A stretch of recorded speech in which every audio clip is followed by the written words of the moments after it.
окупанти збирають ще. Nous devons aider le continent africain. To live with us, the European dream. Good friend of Taiwan.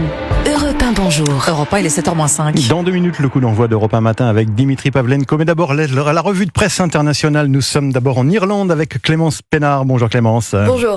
Vous êtes à Dublin pour Europe 1. Qu'est-ce qui fait la une des médias chez vous, Clémence ?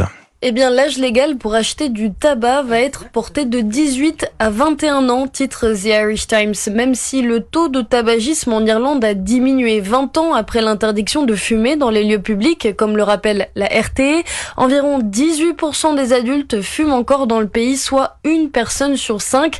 Et ce chiffre stagne depuis 2021. Le ministre de la Santé, Stephen Donnelly, va également rédiger cette semaine un deuxième projet de loi, lui, sur les cigarettes électroniques et les couleurs trop vives des emballages, précise The Irish Independent. Dans l'espoir de créer une génération sans tabac, en décembre dernier, l'Irlande interdisait déjà la vente de ces e-cigarettes aux mineurs. On retrouve maintenant Jean-Claude Gérez au Brésil. De quoi parlent les journaux à Rio, Jean-Claude ? Du rapport publié par l'Institut de recherche environnementale de l'Amazonie qui révèle qu'il existe actuellement plus de 80 000 sites miniers dans cette région. La superficie totale occupée par ces sites s'étend sur 215 000 hectares, indique au Globo, dont un dixième sur des territoires indigènes. Carta Capital souligne qu'entre 2016 et 2022, sous les gouvernements de Michel Temer et de Jair Bolsonaro, l'exploitation minière a augmenté de 361% dans les territoires autochtones.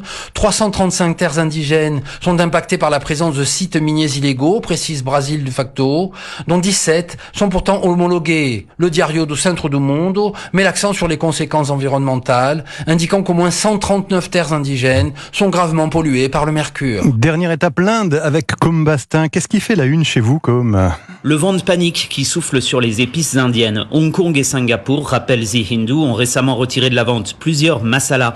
Ces fameux mélanges d'épices de grandes entreprises indiennes. Ils étaient hautement contaminés aux pesticides. Les États-Unis ont aussi refusé plusieurs lots d'épices indiennes. Il y a urgence pour le gouvernement à réagir parce que les épices pèsent pour 3,5 milliards d'euros d'exportation chaque année en Inde, rappelle Economic Times. Des enquêtes sur la chaîne de production et des contrôles aléatoires ont été ordonnés par les autorités sanitaires pour tenter de rassurer les clients internationaux et indiens. Dimanche, un réseau de fausses épices a été démantelé à New Delhi. Selon The News, il s'agit de 15 tonnes d'épices adultérées et là encore contaminées aux produits chimiques. Merci Côme Bastin en ligne de New Delhi pour Europe 1. Merci à tous nos correspondants. C'était la revue de presse internationale sur Europe 1. La revue de presse internationale.